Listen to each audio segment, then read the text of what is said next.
No episódio de hoje vamos falar de som no cinema e em produções audiovisuais.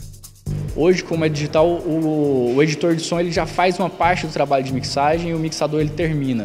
Várias vezes é a mesma pessoa que faz as duas funções hoje. Tem a participação da historiadora Raquel Campos, falando sobre um dos mais importantes patronos da literatura brasileira. Machado de Assis, ele tem uma importância histórica, inegável, porque ele é considerado o maior escritor da literatura brasileira. Dos livros para o teatro, a história da guerrilha do Araguaia é levada aos palcos do Brasil. Ainda tem Refluxo, um festival de arte experimental promovido pela Faculdade de Artes Visuais da UFG. A cantora Cristiane Pernet cantando e contando um pouco da sua vida. Aqui faz muito calor, no Nordeste faz calor também, mas lá tem brisa. Tudo isso neste enredo cultural que está começando agora.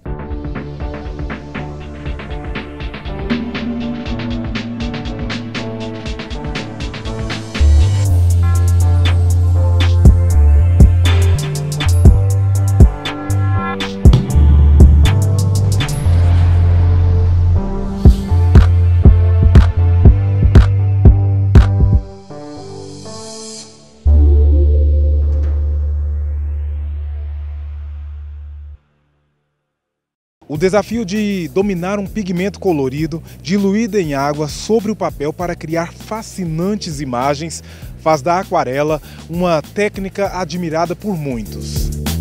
Seu surgimento data do século II a.C., mas ao longo da história é usado em pinturas figurativas, abstratas, realistas, entre outras. Quais são os principais materiais que a gente utiliza para poder fazer essas pinturas belíssimas aqui, igual você faz? Obrigada. Na verdade, a aquarela a gente precisa do papel, pincel. O pincel normalmente é o que se absorve a aquarela, não é qualquer pincel. E precisa também do pigmento aquarelável, que é a chamada aquarela, e água. Esse é o godê, né? E aí você utiliza ele para fazer a pintura. E aqui eu coloco mais água, menos água. Exatamente. Para ter uma cor mais escura. Exatamente. E aí eu tenho esse pincel de ponta aqui, que talvez ele vai fazer mais detalhes. Redondo, isso. Tem esses que são retangulares. Esse, por exemplo, é pelo de marca. Foi um dos primeiros que eu comprei. Hoje eu não compro mais, eu prefiro o sintético. Esse quadrado? Esse quadrado. Ele serve mais para quê? Para pintar grandes áreas? Grandes áreas, grandes áreas. Aí esse é tipo leque. Você tem como fazer folha de árvore. Tá. Né? Tem o linguinha de gato. Esse aqui. Que também é sintético. Aí você consegue outros efeitos, né? O papel que é mais grosso, ou aquele papel que é mais fino, ele dá que tipo de resultado? Olha, via de regra ele dá um resultado melhor. Mas o que é mais grosso, né? Porque ele não engilha e aí a aquarela ela fica toda retinha. Mas isso também não é nenhum impeditivo de qualquer pessoa pegar um papel mais fino e utilizá-lo para pintar. Esse aqui é um papel mais fininho. Aí vem o de 300 gramas, com um pouco mais de algodão. Mais grosso. Tem o de algodão puro, né? Você falou que é um papel 100% algodão. 100% algodão. Não é tecido. Não é tecido. É um papel. É um papel 100%. Parece uma lona, né? E tem vários tipos de textura, né? Tem vários tipos de formas de fazer o papel. E aí dá infinitas formas de utilizar a aquarela.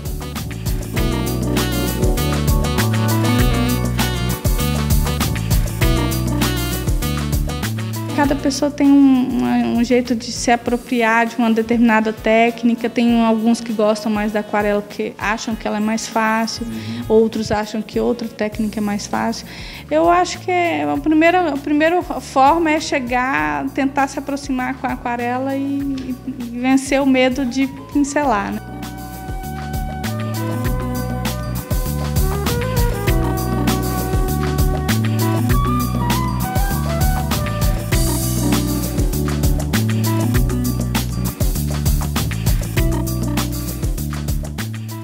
Agora nós vamos falar de um dos escritores mais famosos da literatura brasileira, Machado de Assis.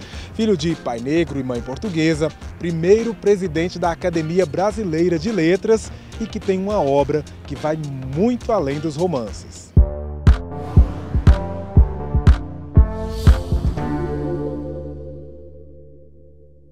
Oi pessoal, meu nome é Raquel Campos, eu sou professora da Faculdade de História da UFG, doutora em História Social pela Universidade Federal do Rio de Janeiro e eu estou aqui hoje para falar para vocês um pouquinho sobre o Machado de Assis.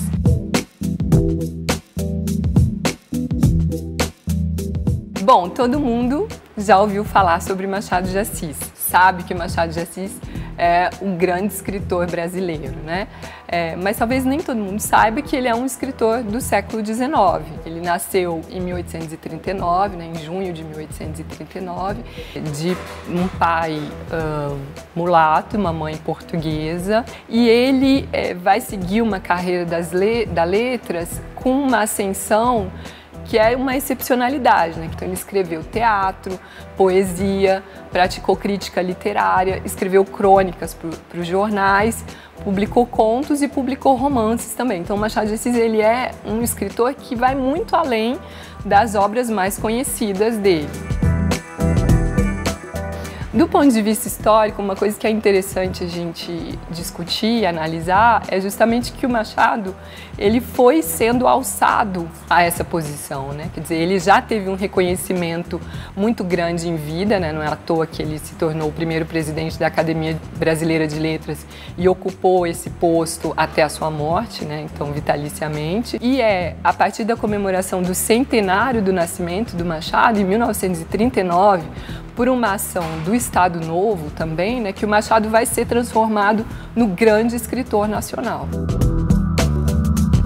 Desde a vida do Machado, ele procurou promover traduções das obras dele, né, mas isso só vai acontecer efetivamente pós-mortem, né? Então tem traduções para o francês já no início do século XX, depois para os Estados Unidos na década de 50, na década de 60. Agora, se você ainda não teve coragem de adentrar a obra do Machado, se você está pensando, esse escritor do século XIX, um chato, eu recomendo que, se você está sem ânimo, comece pelos volumes de contos do Machado, sobretudo também os da década de 80 em diante. Existe um em particular que eu acho incrível, que tem grandes pequenas histórias, né, do Machado, que se chama História Sem Data, que é de 1884. Comece por esse livro e você não vai se arrepender, a partir daí você vai querer ler toda a obra do Machado.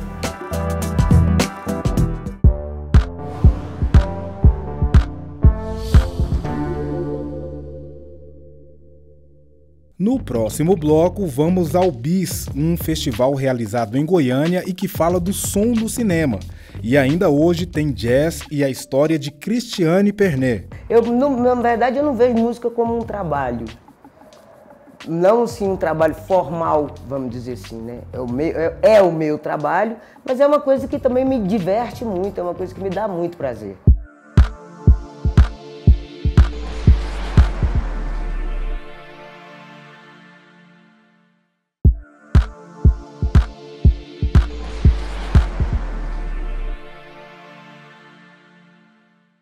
Em setembro de 2019 aconteceu a segunda edição de um festival de arte experimental promovido por um projeto de extensão da Faculdade de Artes Visuais da UFG. Vamos ver como foi?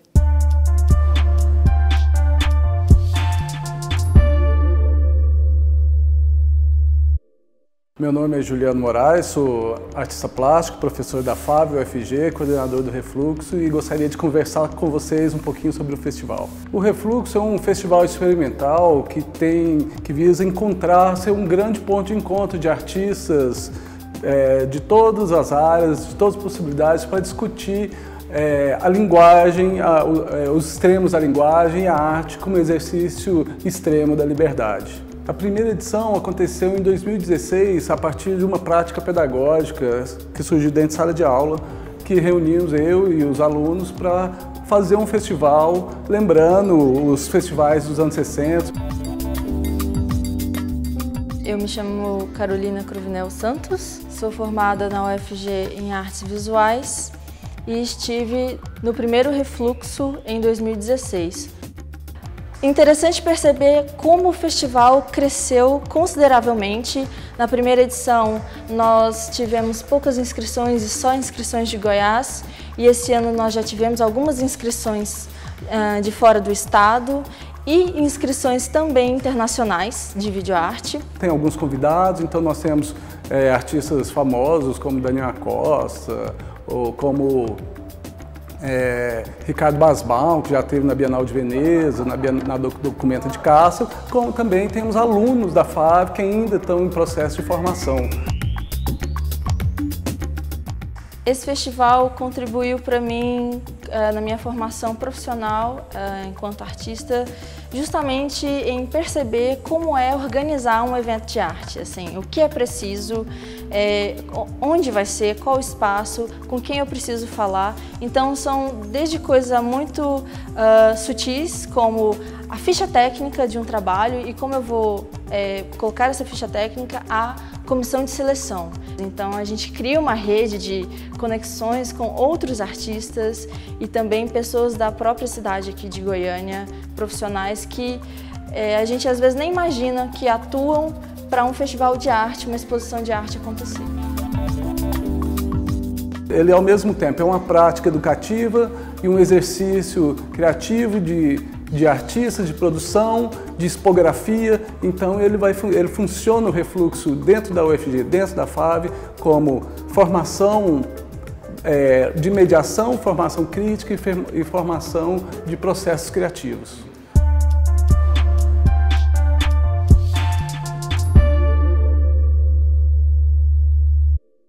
Observe essa cena.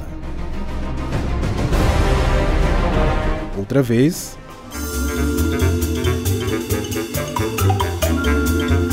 Mais uma vez a mesma cena.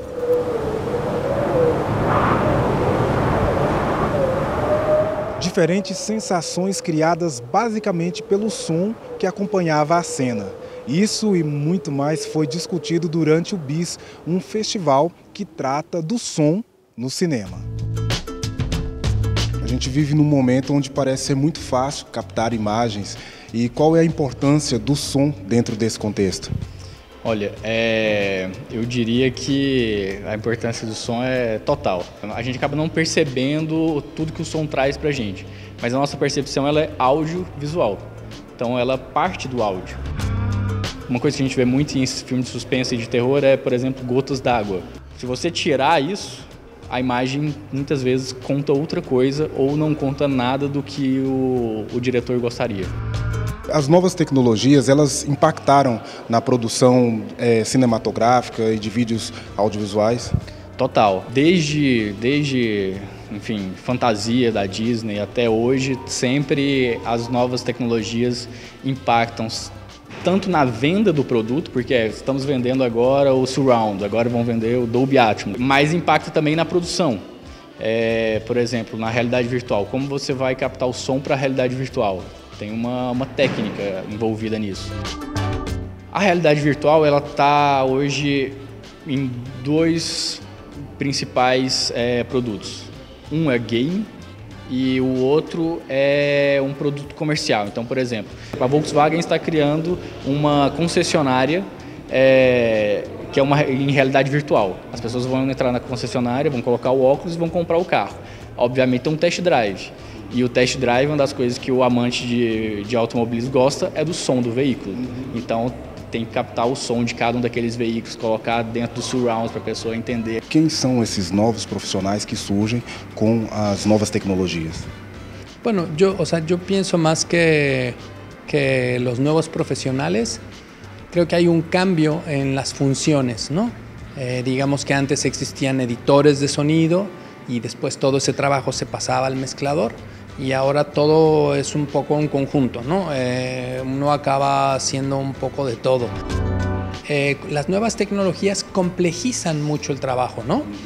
Un ejemplo sería que antes para hacer una película pues habría, no sé, unos cuantos cientos de efectos y ahora hay miles de efectos en una película, ¿no? Os profissionais precisam ser mais versáteis.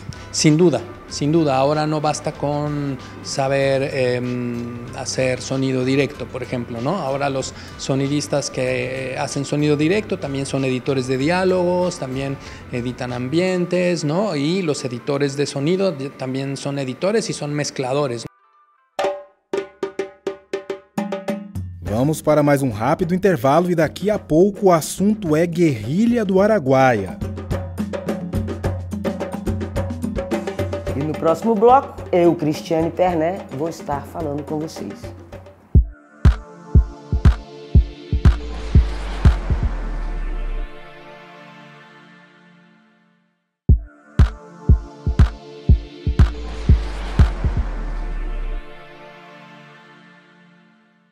Ela é uma mulher que não tem limites e encontrou no jazz a possibilidade de se expressar artisticamente e se entregar à emoção do improviso, fazendo cada show ser único.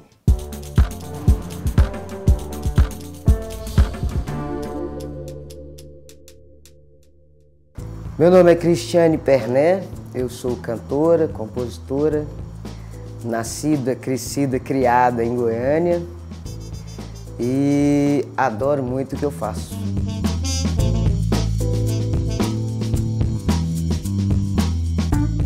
Olha, eu comecei a cantar, eu tinha uns 17 anos mais ou menos. Não comecei exatamente como profissional, né? Mas naquela onda de... era o que eu gostava de fazer. Quando eu era criança, minha mãe começou a aprender a estudar violão, né? E foi ali também que eu comecei a aprender, estudando de uma certa forma junto com ela. E tinha uma senhora que passava roupa pra gente lá, que sempre escutava um programa de rádio que tocava muito jazz. E eu gostava, ficava lá conversando com ela e eu gostava de ficar batendo papo. Porque é uma coisa que é swingada, eu adoro swing, é uma coisa que tem improviso e eu não gosto muito de coisa muito programadinha, entendeu? E é rápido, e eu gosto também, eu sou acelerada, e vai ver que é por isso. Primeiro você tem que gostar muito para subir, porque você encarar um público não é fácil, né? Então eu acho que basicamente você tem que ser de verdade.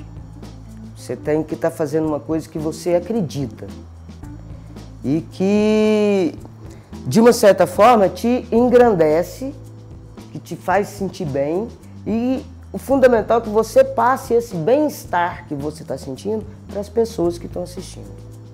Não dá para subir no palco para fingir que você está fazendo alguma coisa, só por estar em cima do palco. Você tem que estar acreditando naquilo que você está fazendo, no que você se propôs para subir no palco. Olha, na verdade, assim, eu nunca quis ser outra coisa mesmo, não, entendeu? Assim, porque fora a música, eu fiz faculdade de artes plásticas, ou seja, de um jeito ou de outro ia dar nas artes.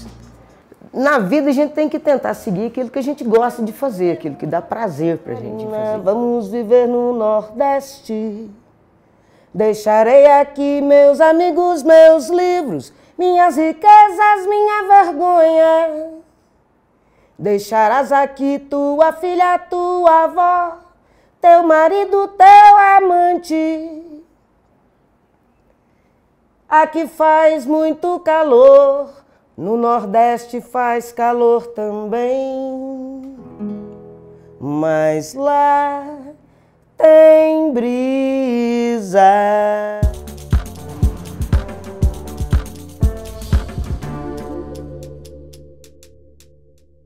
Entre os anos de 1960 e 70, um confronto armado na região amazônica, ao longo do rio Araguaia, marcou a vida de muita gente e pontuou a história do país. História pouco falada, algumas partes apagadas, mas feita por pessoas que lutaram por seus sonhos e pela democracia. Eram jovens, adultos, homens e mulheres.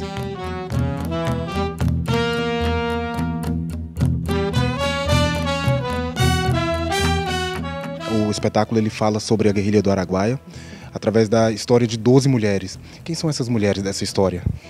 Bom, essas mulheres elas têm nomes, a gente fala o nome de cada uma. Essas mulheres elas eram estudantes, eram mulheres urbanas na sua maioria, tem geógrafa, tem médica, eram mulheres como eu, como as atrizes aqui, com sonhos, com desejos de um país mais justo e num certo momento vieram para cá, para a região do sul do Pará, para a região do Tocantins, Goiás na época, né?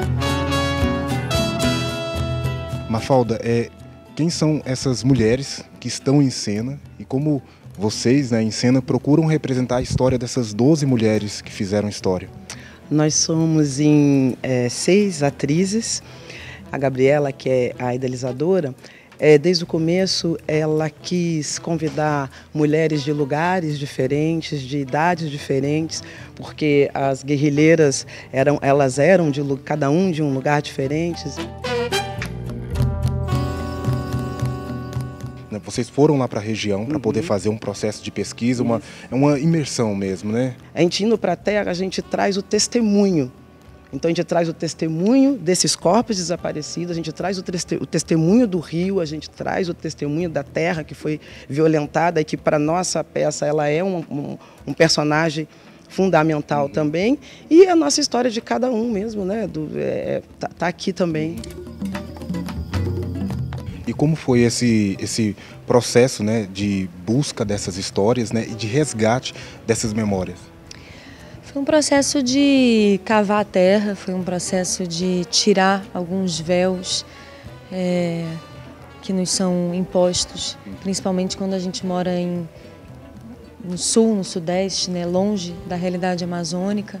Gabi, e é um espetáculo de dor ou é um espetáculo de reflexão? É um espetáculo, eu acho que de dor, de reflexão, de alegria, de amor. A gente tem uma fala que era de uma das guerrilheiras que pede para ouvir uma música e ela fala porque a gente acredita que numa revolução a poesia é tão importante quanto as armas.